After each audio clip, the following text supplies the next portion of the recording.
The moment I became Ethan Miller, the illegitimate son of the Miller family, I was being held down in a VIP lounge by Ashley Green's goons.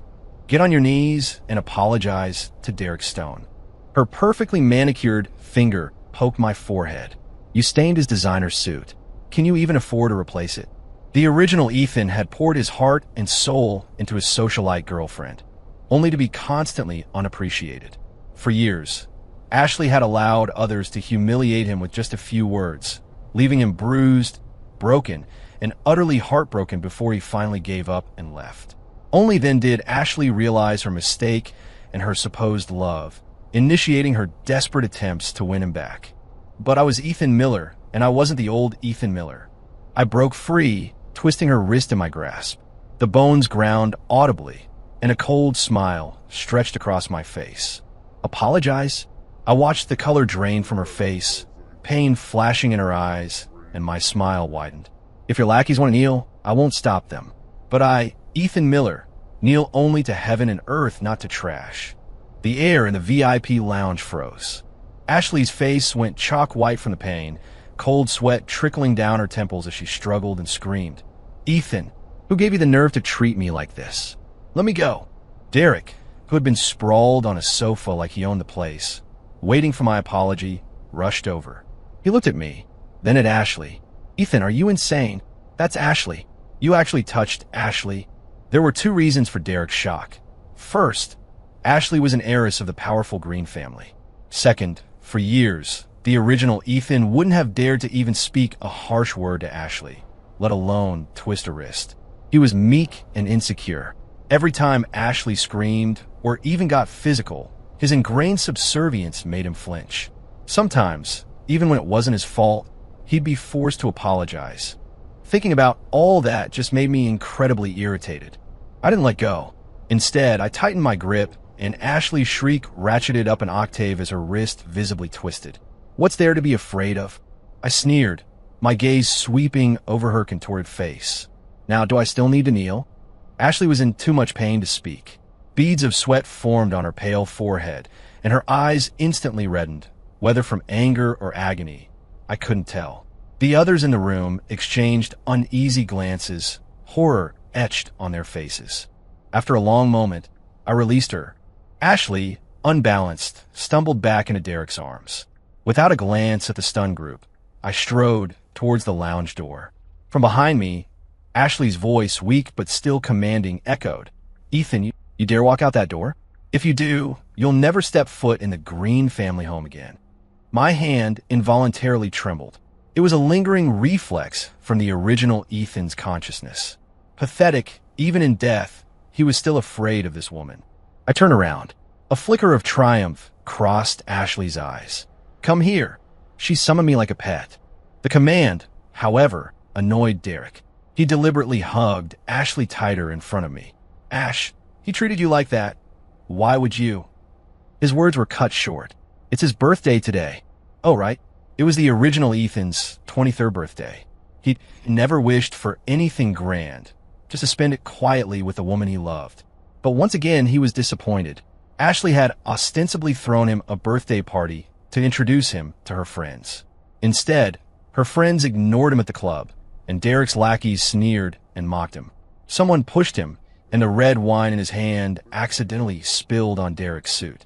Ashley's face instantly changed. Derek, feigning nonchalance, said it was fine, but his friends chimed in about how the suit was Italian designer and worth a fortune. The Miller family was wealthy, but Ethan was an unwanted, illegitimate son. Less than a year out of college, his bank account was practically empty. I walked towards Ashley step by step. Derek made no attempt to hide the envy in his eyes. His lackeys and Ashley's friends, previously scared, now looked relieved and smug, their faces once again arrogant, disdainful, and mocking. Ashley, certain of her victory, began to speak. I've spoiled you rotten, made you think you could get away with anything. It's just kneeling and apologizing. Don't you usually have to kneel at home in the Miller household? Derek's suit is so expensive, and you can't afford to pay. I picked up a glass of wine from the table and, with a flick of my wrist, splashed it over her. The room fell silent. You could hear a pin drop. Ashley blinked, not quite processing what had happened. Then, Her trembling finger pointed at me. "Ethan, you've got some nerve." I picked up a second glass. In Derek's wide, startled eyes, I unemotionally and without hesitation threw the wine at him. The pristine white suit was instantly soaked in a large yellow stain. "The first one doesn't count. Someone pushed me. This one I threw myself." I continued, "Send the bill to the Miller family. Whatever you get, that's yours. If you get nothing, it's because you're useless." With that, I slammed the door, leaving the chaos and Ashley's furious screams behind me. Outside the club, the evening breeze hit me, and the original Ethan's weak body struggled. My chest felt tight, and I coughed a few times, leaning down. I hailed a cab and gave the address of the original Ethan's rental apartment. It was on the ground floor of a rundown building in the old part of town, dark and damp. The moment I opened the door, a wave of mildew hit me. Ashley's presence was everywhere. Discarded hair ties, a cartoon throw pillow, and a wall plastered with their photos. In the pictures, Ethan smiled timidly, while Ashley always looked impatient. I frowned, decisively gathering everything related to Ashley and tossing it into the trash. Then, I pulled out Ethan's phone, blocked all of Ashley's and Derek's contact numbers, including the fake accounts Ashley used to spy on him. After that, I packed Ethan's identification, a small amount of cash, and a few changes of clothes into a backpack. This city, with Ashley, Derek, and the Miller family who treated the original Ethan like dirt, held nothing worth staying for. I would go anywhere as long as it was far away from this trash. Locking the door, I felt as if I heard the original Ethan's sigh of relief. The long-distance bus swayed, and the scenery outside the window gradually grew desolate. The original Ethan's body was terribly weak.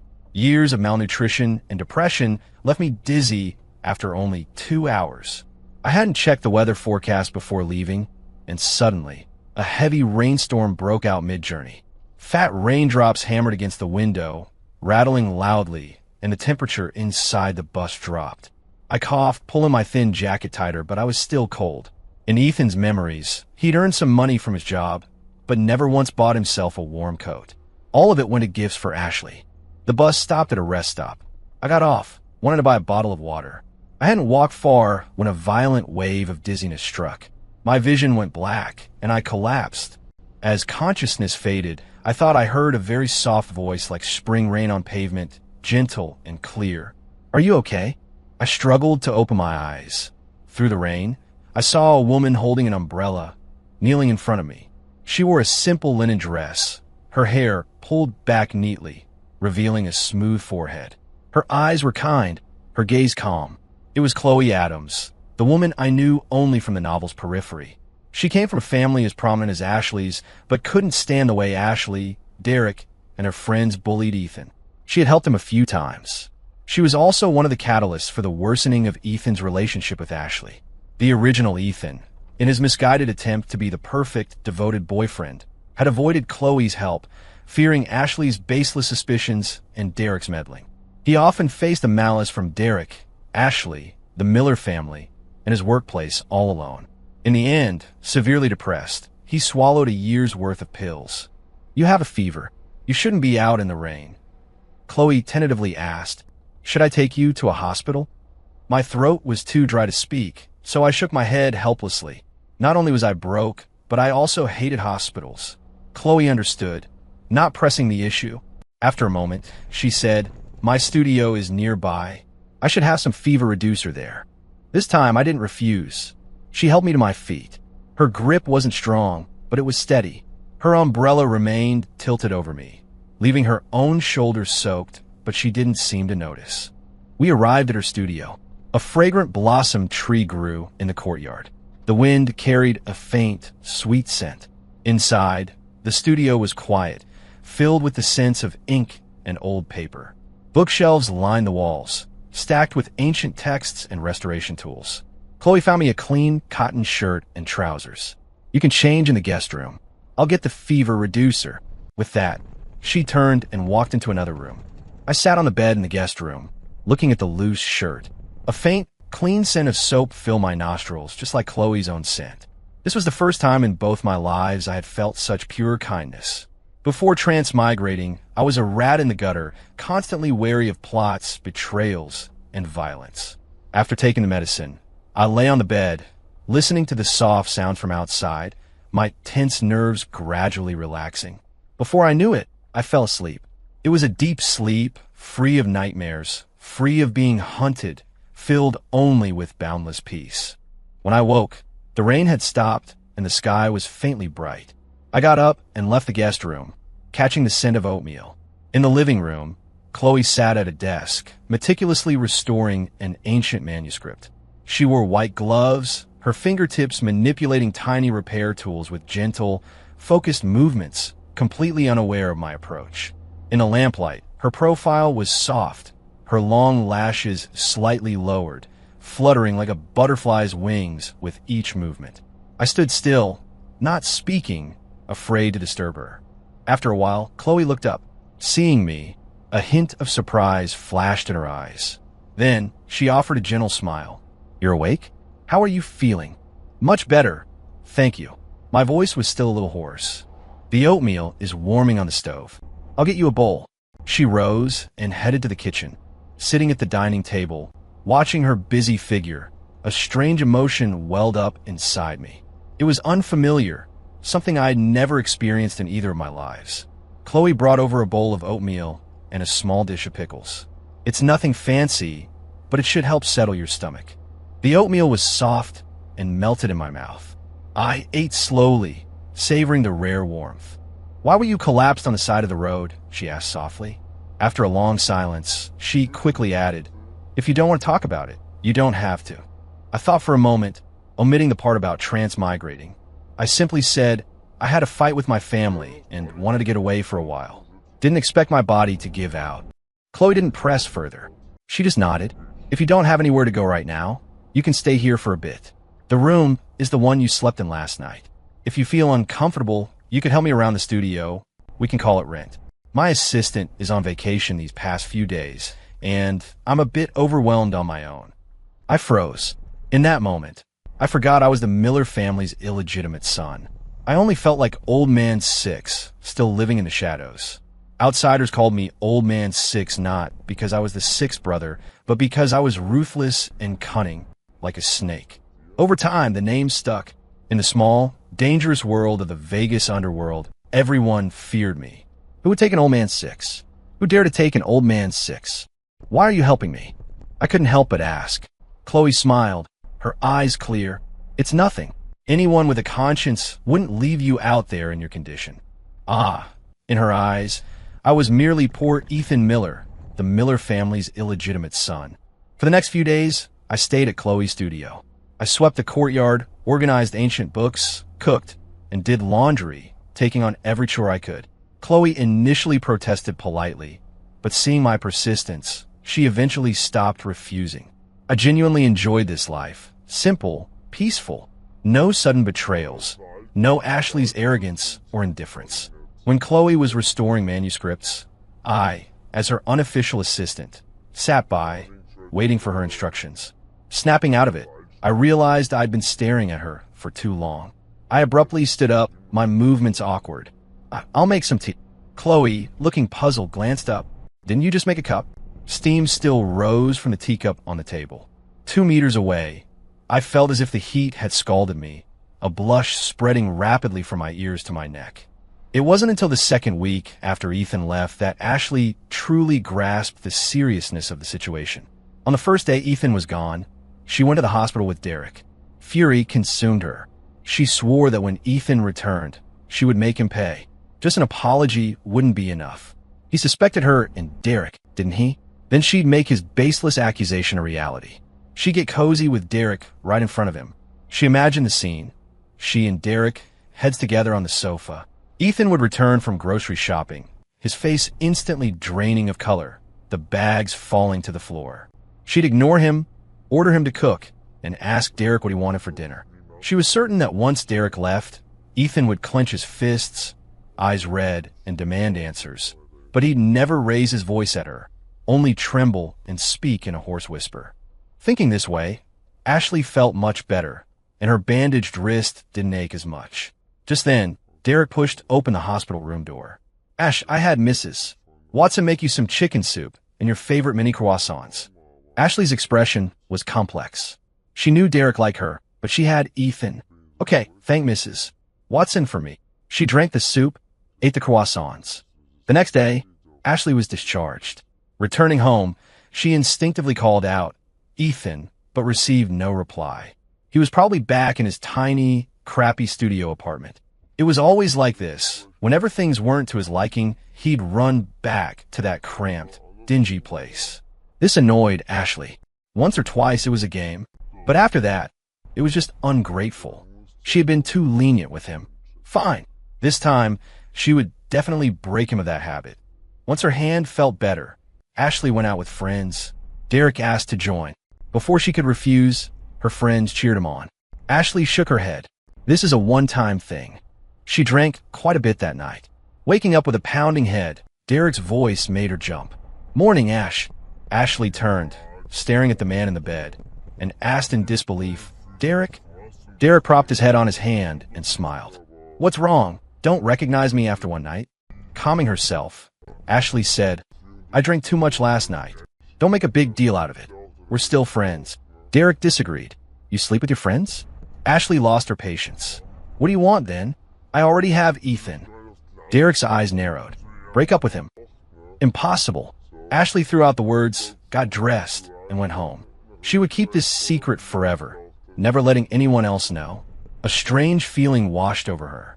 Ashley pulled out her phone and started typing. Ethan, get your ass back here now. Delete.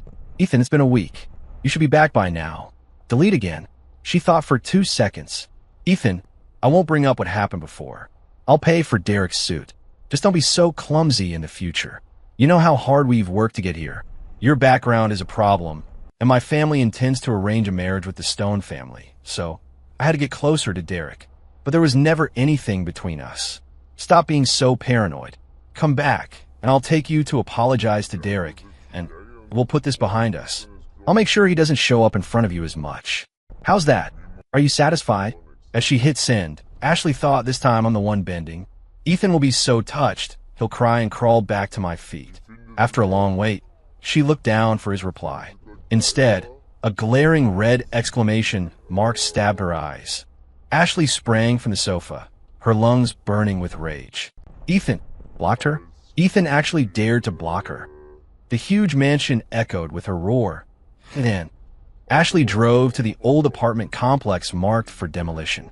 She used her key to open the door, only to find that all her belongings were gone, including the photos Ethan had cherished. A wave of panic, unlike anything she'd ever felt, engulfed Ashley. Ethan must have hidden them. She muttered to herself, gradually calming down. As more words escaped her lips, her face regained its usual arrogance. Yes, that must be it. He loves me so much, he'd never throw away our pictures. Her slumped shoulders straightened. Ashley's gaze turned cold as she pulled out her phone. Find Ethan Miller's whereabouts. I want a report in 2 hours. Chloe's friend sent her a box of fresh mandarins, large and thin-skinned. Chloe smiled faintly. It was the same last year, but I always get so busy I forget to eat them. After a month, they'd all gone bad. I picked a large one, peeling it as I casually said, with me here, you'll finish them this year. Good, Chloe said, a smile in her voice. Carefully removing all the white pith, I offered a segment of mandarin to her lips. Chloe's eyes widened in surprise. Yesterday, I was still practically avoiding her. What was this? She quickly took off her gloves, but then she heard me say, when Brenda's here, she does this, doesn't she? Brenda was Chloe's assistant, currently on vacation. A couple of days ago, I'd asked Chloe for Brenda's contact information, thinking I might ask about manuscript restoration. Chloe had given it to me. Now, it seemed I had asked for more than just work-related questions. Yes, but our eyes met. My innocent, puppy dog eyes stared at her unblinkingly. The words caught her throat. One time won't hurt, right? Chloe lowered her head and accepted the mandarin segment into her mouth. Just then, the closed courtyard gate was violently pushed open from the outside. Seeing their interaction, Ashley's eyes burned with fury. Ethan, Chloe frowned. Ashley, as usual, had no manners. The person sitting in the chair stood up, blocking her view. Ashley's arrival filled me with a surge of dark displeasure. Killing intent roiled in my chest, my expression turning frosty. Ashley, approaching, paused. Just a moment ago, the man's face had held a relaxed warmth she hadn't seen in ages. Now, facing her, there was only cold indifference and undisguised hatred. Before Ashley could step into the living room, I strode out. My hand, like a hawk's claw, snatched the clueless woman by the shoulder and dragged her towards the gate. The excruciating pain made Ashley furious, screaming, "Ethan, let go of me." I said, "Let go." He wouldn't release her. Ashley decided to go all out. "I knew you were acting so tough this time. Turns out you're hooking up with that Adams woman. A cold fish like her. Can she even satisfy you, Ack?" Slamming the courtyard gate shut, I flung the noisy woman onto the ground. Ashley stumbled, caught by the bodyguard she'd brought. Her shoulder ached, her wrist ached. She couldn't cover one pain without neglecting the other. Her teeth ground in hatred. Ethan had never dared to treat her like this before. It had to be Chloe. Raising her eyes, Ashley was consumed by rage and jealousy. "When did you two hook up? Last month? Or was it last year at my grandmother's birthday gala?" The more she thought, the more convinced Ashley became. Last year, at her grandmother's 80th birthday, she caught them whispering together. Chloe had even walked over and pointedly told her, "If you're together, you should treat him better." Jealousy devoured Ashley, red veins tracing her bloodshot eyes. "Bitch, haven't I been good enough to you? You, an illegitimate son, lived worse than a dog in the Miller household. If it weren't for me, you wouldn't be where you are today." In the beginning, when the original Ethan was first brought back to the Miller family, Ashley had indeed been kind to him. Back then, Catherine, his stepmother, disliked him, and his supposed father, Richard, was rarely around. Kevin, his half-brother, tormented him in various ways, and the servants, seeing which way the wind blew, stole his belongings and skimped on his food. Ethan truly lived worse than Kevin's dog. Ashley's appearance was like a ray of light for young Ethan. He naturally fell in love with Ashley, the one who pulled him from the mud. But after she pulled him out, Ashley resented him for being covered in dirt. My thoughts returned to the present, and I sneered. "Thanks to you, I got to see the most shameless woman in the world. Keeping one guy at home, stringing another along outside. Ashley, you must have been having the time of your life, huh?" I moved closer, not missing the fleeting guilt in her eyes from being so close. It seemed Derek had succeeded. Derek, another childhood friend of Ashley's and the eldest son of his family, initially held no romantic interest in her. But when the original Ethan and Ashley got together, the cruel streak of a privileged rich boy emerged. He still didn't particularly like Ashley. He simply enjoyed the thrill of stealing the precious girlfriend of a struggling, illegitimate son. In the original novel, after sleeping with Ashley, Derek bragged to Ethan. His cherished lover being used as a topic of conversation caused the original Ethan to vomit blood. It was from that point his vitality rapidly declined. He lived out his remaining days like a zombie. My blunt words made Ashley's face flush. She raised her other, uninjured arm, her index finger trembling as it pointed at me. Who are you?" I took a step back, putting distance between myself and the repulsive woman. "I am Ethan Miller." Ashley shook her head. "No, you're not Ethan Miller. Ethan would never say such things to me." God, she's annoying. My eyebrows twisted into a knot. I stared at the woman's opening and closing mouth, my fingers tracing shapes. Should I scratch her face or sew her mouth shut? My hand instinctively slipped into my pocket, a habit of Old Man Six. Old Man Six pocket always held something you wouldn't expect. I felt a bamboo splinter. I found it in the trash Chloe had asked me to dispose of. Out of habit, I tucked it into my pocket. With the splinter in my hand, my tone softened like a harmless lamb. "Ash, what do you mean I'm not Ethan? I am Ethan. I've been waiting for you these past few days, waiting." Ashley, her emotions in turmoil, blinked. The handsome man slightly lowered his head, gently walking towards her, step by step, just like countless times in the past. No matter how hurtful her words, a drunken murmur of, "Ethan, I miss you," and he would rush to her side. The sharp end of the bamboo splinter suddenly aimed at the woman's beautiful face. Just then, the courtyard gate opened again. A familiar, gentle voice called out, "Ethan, are you still there?" After Ethan left, Chloe had completely lost the mood to continue her work. She stood up, Then, after a long moment, sat back down. They were a couple. What right did she have to interfere? Last year at Mrs. Green's birthday gala, she'd accidentally seen Derek's friends put something into a drink. Afterwards, that doctored drink ended up in Ethan's hand. She frowned. Derek was still the same, always resorting to petty, underhanded tricks. He and Kevin Miller were truly cut from the same cloth. She'd walked over, warned Ethan about the drink, and even asked if he wanted to tell Ashley, offering to be a witness. He'd smiled bitterly. She won't believe it. She said no more. In their social circle, love was almost a myth, which was why Ethan and Ashley's turbulent relationship had been a constant source of gossip. Ethan was nothing like his father, and even less like his stepmother. He must have resembled his mother, Sarah Jenkins, Richard's legendary first love. Chloe sighed. What a shame. If Sarah Jenkins hadn't died, Ethan would never have entered the Miller family's toxic environment. She waited and waited, but the courtyard gate didn't open again. Chloe grew restless. Had Ethan left? Besides a sense of loss, a vague, inexplicable melancholy settled over her. They had worked together for so long. He should at least say goodbye if he left, shouldn't he? I hadn't expected Chloe to come out. My hand went behind my back, the tip of the bamboo splinter still untended, digging into my skin.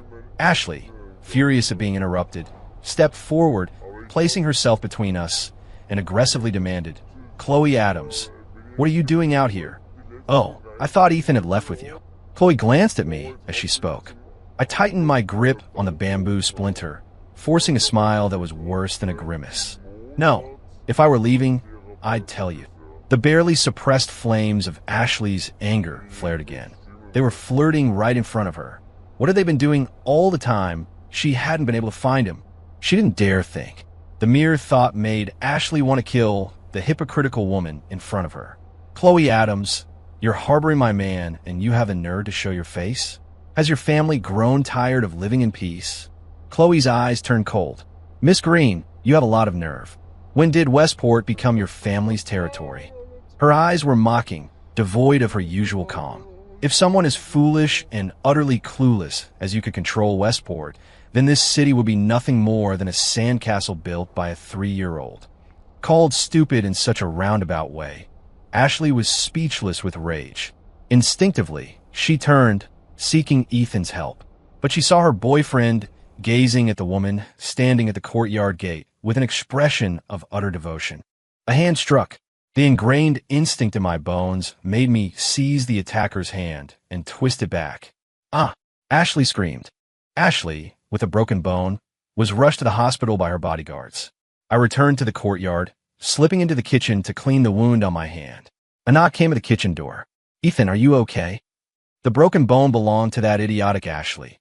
I was perfectly fine. I pressed a folded paper towel to the wound and opened the door, stepping out. "Yeah, I'm good." Chloe's peripheral vision flicked behind me. She probably noticed. This made me tense. After a long moment, she said, "You must be hungry. I'll make dinner tonight." 3 dishes and a soup. I ate with satisfaction. The little pain in my right palm had long vanished without a trace.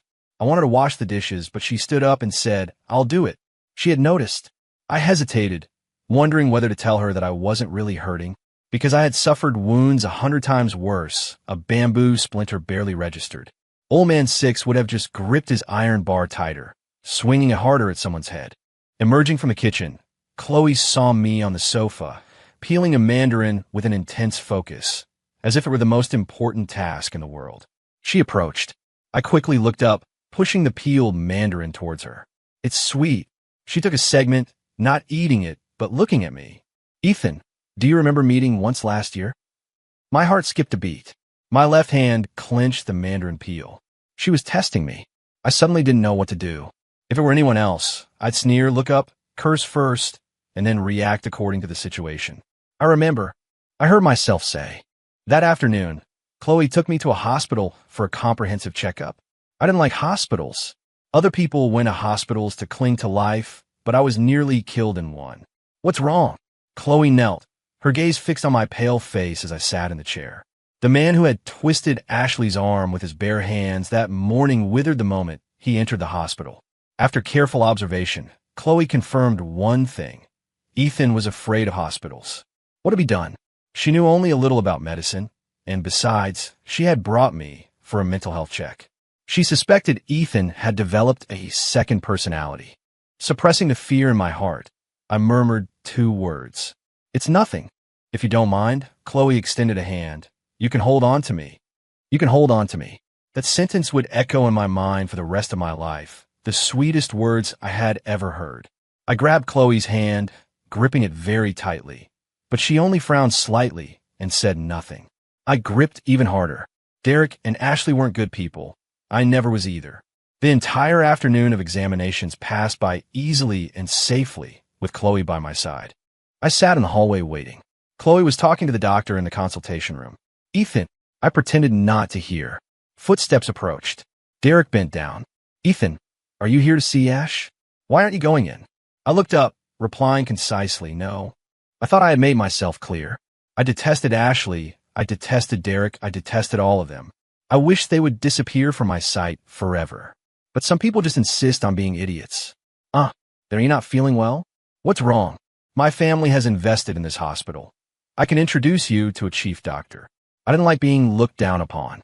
So, I stood up, looking down at Derek, who was half a head shorter than me. No need. You couldn't just kill people in a hospital. I walked away and sat on another bench. Derek turned sideways, his narrow eyes squinting. Interesting. Was this a protective, secondary personality developed by the poor guy who'd been bullied too much? The consultation room door opened. Chloe and the psychiatrist emerged. Derek greeted first. Good to see you, Chloe. Chloe frowned, then visibly relaxed when she spotted me on a distant bench.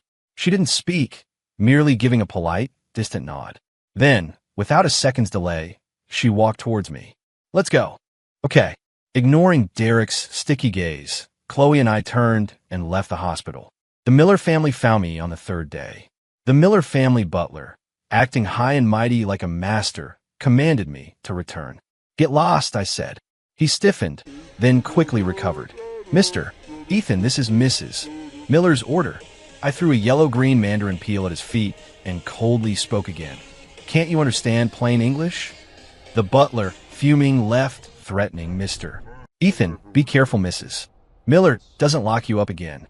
The Miller family had a detention room, specifically prepared for its masters. Richard occasionally went in to meditate, but Ethan, supposedly the eldest son, had been forcibly confined there countless times for various reasons. The longest stretch was 2 days and a night. The small, windowless, pitch-black, soundproof room was more torturous than any prison. It was after that time that Ethan emerged timid and cowering, afraid to contradict anyone in the family, not even the servants. I stood up and walked to the courtyard gate. The butler, who hadn't gone far, turned around, barely concealing his smugness. I told you, Mr. Ethan. Bang! I slammed the iron courtyard gate shut and locked it with a sharp click. Outside, the man's forehead pulsed with anger, repeating good 3 times. I still went back to the Miller household. If I didn't, they would keep coming for me. I didn't care for myself, but I didn't want Chloe to be bothered. At the Miller estate, no one greeted me, nor did anyone show a hint of joy. Kevin Miller's eyes darted around. I heard you've become quite the cook these past 2 years. So, lunch is on you today. Old man Six could cook. In a Vegas underworld, both takeout and dining out were expensive. The original Ethan's cooking was also excellent, honed by catering to Ashley's picky palate. I smiled. Yes. What do you want to eat? Without waiting for his reply, I added, I'm very good at roasting. Kevin, sitting on the sofa, propped his chin in his hand. You only know how to roast. His expression was disdainful, and his words held no respect for his older brother. The surrounding servants were used to it. No one suggested that Mr. Ethan shouldn't be bothered with cooking. Maintaining my smile, I said, I also know how to grill and deep fry. Kevin ordered a dozen dishes. I didn't argue, just nodded and walked into the kitchen. I looked around, finally finding a meat cleaver in a drawer. I walked out, cleaver in hand. The servants, accustomed to watching the drama unfold, froze for a moment, unsure what the humble Mr. Ethan was doing with an axe. Kevin, engrossed in his phone, only felt a brute force restrain him. He had no time to react before he was pressed against the coffee table. One hand pinned his head, the other, gripping the cleaver, swung hard his hand. Clang, crack. The sudden sounds startled everyone. Catherine Miller, coming down from the second floor, stared at the scene in disbelief. The cleaver had gone awry. It hadn't severed Kevin's hand, but had carved a deep crack in the expensive marble coffee table. My entire arm tingled from the recoil. Kevin peed his pants, then shrieked for his mother. Mom, Ethan's crazy. Help me. The security guard from outside swarmed in. I held the cleaver to the throat of the coward beneath me. You could try. See if you're faster, or my cleaver is. The security guards and servants all backed away. Catherine was both shocked and enraged, her eyes rolling back. She swayed, caught by a quick-thinking servant. Pointing at me, she screamed, "You've gone mad. Absolutely mad. We feed you, we house you, and you dare to harm my son in our own home." I tilted my head and smiled. Thanks for the compliment. Unable to maintain her elegant facade any longer, Catherine clutched her forehead and stepped back. She hissed, "Call your father. Hurry." 20 minutes later, Richard Miller stormed home. The original Ethan had been bullied by Kevin and the servants, and his father never showed up. The original Ethan had been framed for stealing Catherine's jewelry and locked in the detention room by Catherine without question, and his father never showed up. Locked in that room for 2 days and a night, the original Ethan cried, pleaded, trembled in fear, screamed in despair, his fingernails tearing at the walls until his fingers bled. And his father still never showed up. But his spoiled youngest son wets himself, and he's back. "You degenerate. What are you doing?" That was the line I was waiting for. I lowered my head, moving the cleaver from Kevin's neck to his arm. "Your son wants me to cook for him. I'm a man who believes in fresh ingredients. He wants roasted, grilled, and deep-fried. No problem. This hand can be roasted, this arm grilled, and this plump leg deep-fried." Catherine's face instantly went ashen. The more timid servants vomited on the spot. Richard trembled with rage, pointing at me and yelling, "You rebellious child. He's your brother. My mother only had me. Where do I get a brother from? You have the nerve to mention your mother? Your mother was a renowned lady. If she saw you like this, she'd die of anger." My face darkened instantly. "Shut up." The cleaver chopped down on the marble coffee table again. "You're the one who has no right to mention her. Richard Miller." My cleaver pointed at him. "Do you dare to talk about what happened all those years ago?" Outsiders said Sarah Jenkins was a pretentious social climber, exposed by Mrs. Miller as a manipulative gold digger. Even pregnant, she was unfit to marry into the Miller family. The truth was, the Jenkins family was esteemed, and Sarah Jenkins was both brilliant and beautiful. Richard fell in love at first sight and pursued her relentlessly. Sarah Jenkins was moved, and they had a loving relationship. But the seemingly amiable Mrs. Miller could not tolerate her son loving another woman more than his own mother. Richard and Sarah Jenkins were about to be married when Mrs. Miller, who had initially been polite to Sarah Jenkins, suddenly changed her tune, threatening to die if Richard didn't break up with her. Richard caved. Sarah Jenkins, already pregnant, left heartbroken. In the later parts of the novel, it was revealed that Mrs. Miller, on her deathbed, confessed that she had been overcome by jealousy, harming such a wonderful woman.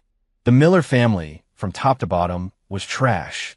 Big trash spawned little trash, and little trash spawned even smaller trash. The cleaver pressed against Kevin's face. I slowly said, "I came back for one thing, and one thing only. Give me that, and from then on, I, Ethan Jenkins, will be done with you and with the Miller family forever." "You won't give it?" I sneered. "I don't mind making a full gourmet spread out of Kevin Miller." "What do you want?" Richard asked, pressing his temples wearily. "The birth certificate." Richard looked up, puzzled. "What do you need the birth certificate for?" He quickly remembered something, and his face filled with indignation. "Is getting married to Ashley worth all this drama? How have I taught you all these years?" "Old people talk too much," I interrupted impatiently. "I need the birth certificate to change my name." The original Ethan's name, Sun, seek/search, meaning seek or search, was given by his mother, Sarah Jenkins. This character not only permeated Ethan's life, but was also a lingering, unresolved regret for Sarah Jenkins until her death. In the original novel, Ethan didn't die. After he swallowed the entire bottle of pills, Ashley, feeling an ominous premonition, frantically searched for him. Ethan was saved. Ashley cried hysterically. Derek, Catherine, and Kevin expressed remorse. And his father, Richard, with red-rimmed eyes, declared that no one would ever bully him again. It was as if, overnight, everyone suddenly loved him. But had Ethan truly found what he was seeking? I wanted to change my name. I didn't want to be called Ethan Miller. After 2 days of thought, I decided to only change my surname, keeping my first name. Ethan Miller hadn't found anything, but Ethan Jenkins might. Richard's face contorted with fury, even more so than when he first entered the mansion and saw his beloved younger son pinned to the coffee table. Nonsense. I had anticipated this, but I wasn't here to negotiate. I was here to inform. My patience was exhausted. My cleaver chopped down a third time. Kevin's screams pierced the sky. Leaving the Miller mansion, I saw Brenda and a young man. I narrowed my eyes. Brenda introduced him. Leo Adams, Chloe's brother. Her actual brother. I reined in my hostility, forced a smile, and extended my hand. Nice to meet you. I'm Ethan Jenkins. Leo raised an eyebrow, shaking my blood-splattered hand. Sitting in Leo's car, Brenda chattered nonstop. She first said that the commotion from the Miller house could be heard from a distance.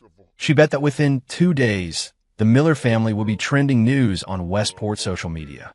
Then she tapped her head, suddenly saying, "Oh, my memory." She turned from the passenger seat. "Ethan, no. Ethan Jenkins, Chloe sent us. After you left, she was so worried. Couldn't focus on work, wouldn't eat, just sat there staring into space." Although I had guessed as much, I still asked, "Really?" Leo, driving, scoffed. "She told me you were sick, and I didn't believe it. Thought you were faking to trick that softie. Now, it looks like you're not just sick, but seriously ill." "Ow, why'd you kick me?" He yelped, kicked again, and glared fiercely. "If you can't say anything nice, don't say anything at all. No one thinks you're a mute." I had only been away from the small courtyard for half a day, but it felt like a century. The faces of those people flashed quickly before my eyes. In the end, only one remained, Chloe's. "I'm back," I said softly. When I was Ethan Miller, Richard ignored me. Now that I was Ethan Jenkins, he was chasing after me. One old jerk. After Richard came to the studio for the third time and was met with a closed door for the third time, he lost his temper. He yelled outside, "Ethan, I'm your father. We can disown each other," I said calmly. Outside, Richard grew even angrier. "What kind of talk is that? Even if Kevin bullied you before," he was young and naive, "can't you, as his older brother, be a little more understanding?" "No. All right, we'll talk about Kevin's matter later. For now, come home with me. Get lost. Ethan, all those servants who disrespected you, I've dealt with them all. What more do you want? I want you, old man, to disappear from my sight forever." If I wasn't in front of Chloe, I would have sewn the old man's mouth shut long ago. He was making too much noise. No matter what he said, I just wouldn't open the door. After 2 hours, Richard left in a huff. The world grew quiet. I turned around. 2 people, holding watermelons, stared at me with all 4 eyes. "Where did you get the watermelon?" "Brenda. Leo had someone buy it." I frowned. Richard had blocked the gate. No one could have entered. Leo spat out a watermelon seed and grinned. He climbed up to the second-floor window. Leo continued, "This sickness of yours is great, really fantastic. You used to be so pathetic. Because you were such a wimp, we never hung out with you. If you had even a third of this guts back then, Kevin wouldn't have walked all over you for 15 years, and you wouldn't have had 0 friends in our circle." He was kicked by Brenda beside him. "Can't you eat without running your mouth?" Leo insisted on staying at the studio. All day, he tried to convince me to go out and have fun. Clubs, racing, horseback riding. He said he could take me to all of them, claiming it was much more interesting than dealing with Chloe's old, dead stuff. Old Man Six had done all those things. After making a name for myself, I had everything, and then some. It was boring. I was sick of it. "You're really not coming?" Leo asked again. I directly refused. "No." He then asked Brenda, "Brenda, are you coming?" Brenda shook her head. "Me neither. Last time you took me street racing, I nearly had a heart attack." "Fine." Leo left alone, disappointed. Not long after, Brenda said she was going grocery shopping and left too. Only Chloe and I remained in the studio. Sitting beside her, I gazed at her almost greedily. Leo had noticed my feelings for her and had even spilled details about Chloe's past blind dates. He said those men described Chloe as pretty, but boring like a stagnant pool. I asked him who they were, secretly contemplating which of their eyes to pluck out. Leo shook his head. Don't go there, it's creepy. Don't worry, I already had someone talk to them. Chloe wasn't a stagnant pool. She was the spring water beneath the fragrant blossoms. There was no woman in this world kinder, more thoughtful, or more understanding than her. Do I have something on my face? Noticing my unwavering gaze, Chloe couldn't help but tease. I startled, quickly averting my eyes and looking down. And no, word spread that I had dissociative identity disorder. The first one to lose it was Ashley. She came back again, but this time, she wasn't arrogant or rude. She offered to forgive my supposed unclear relationship with Chloe, willing to take me to the hospital for treatment and stay with me until I recovered. The one who needs to go to the hospital for treatment is you, Ashley. Your delusions are severe. With that, I stood up and started to leave. The woman lunged, embracing me. Ethan, it's me. How could you forget all our memories? The person you love most in this world is me. Only me, not Chloe Adams. Others in the coffee shop glanced over. Someone pulled out a phone. Agitation and murderous intent surged. My arm went behind me, and I unhesitatingly yanked the woman's hair. Ashley shrieked. I tore her off me, threw her to the floor, and raised my foot to step on her. A voice cut through the air. Ethan Jenkins. I quickly pulled back my foot, standing there utterly lost. Had she seen? Would she hate me? Women liked powerful men, but they didn't want an uncontrollable killing machine. That's what a woman about to be shot by Old Man Six had said before she died. She said people like me didn't understand love and didn't deserve it. Stop taking pictures, stop it. Brenda rushed in, trying to stop the people with phones. Chloe led me out of the coffee shop. Her hand was soft and dry, unlike mine, cold and clammy. She held my hand all the way back to the small courtyard, 5 kilometers away. Time passed so quickly. In the blink of an eye, with my heart still pounding in my ears, we arrived. Chloe released my hand. She turned, startled. Many years later, she would still remember this scene. Unlike Leo, who ran all over the place, she preferred quiet activities. Consequently, she wasn't very athletic. Walking 5 kilometers had left her dizzy with exhaustion. I'll get you a glass of water, she thought. But the words died in her throat, her mind suddenly blank. Beneath the fragrant blossom tree, I, like a child, hung my head, tears streaming down my face. My round eyes held an intense sorrow she had never witnessed. It was Chloe's first time seeing someone cry like this. Tears poured silently, threatening to drown me, yet I made no sound. Blossoms drifted down from the tree, landing on my head. She reached out, saying, "Don't move, I'll get them off." Her hand gently removed a tiny blossom. Her other arm, equally firm, enveloped me. "It's okay now. You're home." After Kevin Miller's hand healed, I stepped through the Miller Mansion's doors for the second time. The servants, fearful and respectful, brought tea. Catherine still disliked me, but even with her face flushed purple, she dared not say a word. Richard served me food. "Eat more. You're looking good. You've gained weight." The original Ethan lived in the sprawling Miller estate from age 8 to 22, suffering from severe malnutrition, standing at 6 feet 1, but weighing less than 120 pounds.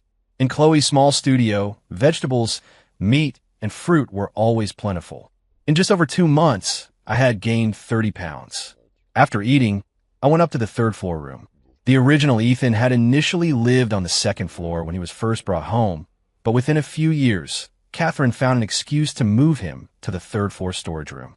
His former room on the 2nd floor had been converted into Kevin's computer room, even though the Miller house had plenty of other rooms. Coming down from the 3rd floor, Richard stood at the bottom of the stairs, his gaze complex. After a long moment, he said with a hint of bitterness, "Catherine went too far." He reached out to take my backpack, but I dodged him. "Don't touch me. You're dirty." Richard's arm hung awkwardly in the air. As I descended, a man in a sharp suit respectfully said, "Mr. Jenkins, this is the share transfer agreement for Miller Industries." I quickly scanned it. 4%, worth over $3 billion. This would have been impossible before. What do I have to do for it? Change my name back? Or kneel and call you dad and serve your wife and son? Richard's jowls quivered. After a long silence, he rubbed his temples, frustrated. There's no lasting animosity between father and son. Do you really need to be so aggressive? The Ethan Miller who wasn't aggressive is dead. Getting over $3 billion without doing anything? I didn't believe such a good thing would fall into my lap. I called Leo Adams. Despite his playful nature, he was supposedly a senior executive at the Adams Family Company, not just a figurehead. He told me to take pictures and send them to him. The lawyer tried to object, but I shot him a glance, and Richard waved his hand. Let him take pictures. I took the photos and sent them to Leo. 5 minutes later, he called. No problem. Good for you. My dad never gave me that much. I signed and fingerprinted the documents. Catherine and Kevin watched the entire process. Kevin's eyes were bloodshot with jealousy. He had never doubted his father's favoritism towards him, but now he felt utterly betrayed. Leaving the Miller mansion, the sun shone brightly, and I felt great. I found a day to burn all of Ethan Miller's belongings under the fragrant blossom tree in the small courtyard. Some things wouldn't burn, so I buried them along with a small basin of ashes in the ground. 2 years later, Chloe and I got married. Visiting the Adams family, Leo clapped me on the shoulder, saying in a friendly way, we all thought Chloe, my sister, was a reincarnated nun, always cooped up with those hundreds, thousands-year-old things. My mom forced her on blind dates, but she'd take one sip of coffee and leave. Sometimes she wouldn't even take a sip. Why waste time on trash? I asked. Leo choked. Your tongue is still as sharp as ever. You two are quite alike in that regard. Just be careful when you're kissing. Don't poison each other. Leo was glared at by his father. His mother covered her mouth, laughing. It's wonderful, actually. Chloe's happy, and Leo gets along with him. The Adams family prepared a dowry for Chloe worth over $100 million. I wanted to transfer my Miller Industries shares to her as a wedding gift, but she refused. We owned several properties, but our favorite was the small courtyard with the fragrant blossom tree. She sorted and restored ancient books while I sat beside her, assisting, or sometimes lay with my head in her lap, playing with her long hair. At these times, she would usually sigh, helplessly stop her work, pick up the fruit bowl, and press a grape I had washed in my mouth. I would hold the grape, gazing up at her without a word, and she would subtly blush. Then, she would raise her hand and cover my eyes. News of Ashley and Derek trickled in intermittently from others. Ashley had become obsessed with trying to cure me. One rainy night, I squatted on the ground, hands in my pockets, looking down at the disheveled woman crawling in the mud. I'm not Ethan Miller. Your Ethan Miller was played to death by you. His last thoughts weren't of you, but of Sarah Jenkins. I had fabricated the words, but they had a basis. Ashley went completely insane. She desperately sought spiritualists and psychics, wanting Ethan's soul to return. But she was tricked by her closest associates and a charlatan, losing all the money in her bank accounts. The Green family, utterly disappointed, forced her into an arranged marriage with a wealthy philanderer who was on his second divorce. He was not Derek. Derek, for some reason, became obsessed with men, specifically men who bore some resemblance to me. Rumors slowly spread in their circle that his true motive for approaching Ashley was to get to me. It sickened me. So, I sent him a man. In the middle of the night, Derek was rushed to the emergency room with severe bleeding, and his reputation was completely ruined. Ashley, at least, had someone to marry, but no one prominent in Westport would even look at him. The Stone family sent him abroad. Before boarding his flight, he used someone else's phone to call me. Ethan, I hate you. I curled my lips. Thanks, Mr. Stone, but I'm Ethan Jenkins. And then there was Kevin Miller. He still held a grudge after I chopped off his finger in public. Unable to beat me himself, he hired thugs to get me. I dealt with the thugs first, then took one of their knives and found Kevin. The coward wet himself again. It was a civilized society. I couldn't actually kill him. So I used a method Leo taught me. I recorded it. I sent the video to Richard Miller, telling him to control his son. The troublesome Kevin was thrown into Miller Industries to gain experience.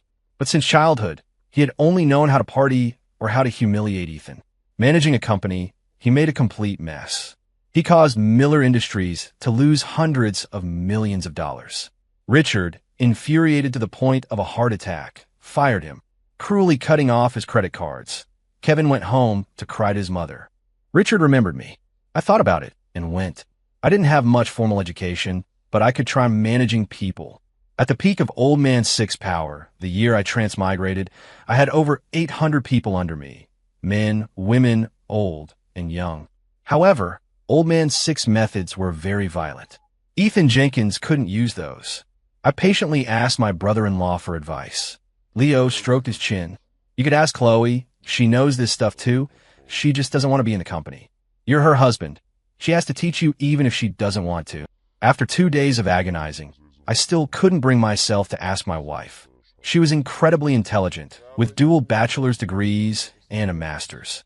But I knew she preferred restoring ancient books to managing a company. Reluctantly, I approached my brother-in-law again.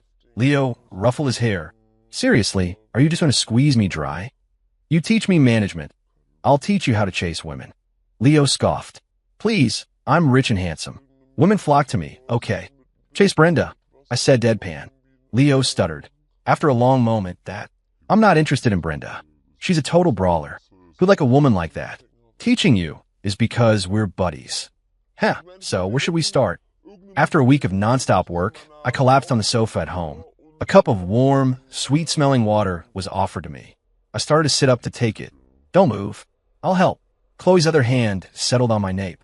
I immediately tilted my head like a puppy, nuzzling her palm before opening my mouth to drink. The water was sweet, with honey added. After drinking, I felt invigorated. I stared at the woman in front of me, surveying her repeatedly. I took her hand and gently swayed it. Wifey. She curved her lips. Not tired. I nodded, then shook my head, smiling foolishly. Not tired when I see you. At the company, whenever those jerks made me so angry I wanted to kick them, a gentle, serene face would flash in my mind, and my anger would dissipate, my foot retracting. To prove myself, I bent down, scooped her up, and even gave a little bounce. Chloe was slightly startled. Did you drink? She asked, quickly wrapping her arms around my neck. I laughed in reply, no, I don't drink that stuff. It doesn't taste good. Your honey pomelo tea is much better. Old Man Six had to drink to survive. But now, Ethan Jenkins didn't have to. Chloe was carried upstairs by me to our bedroom.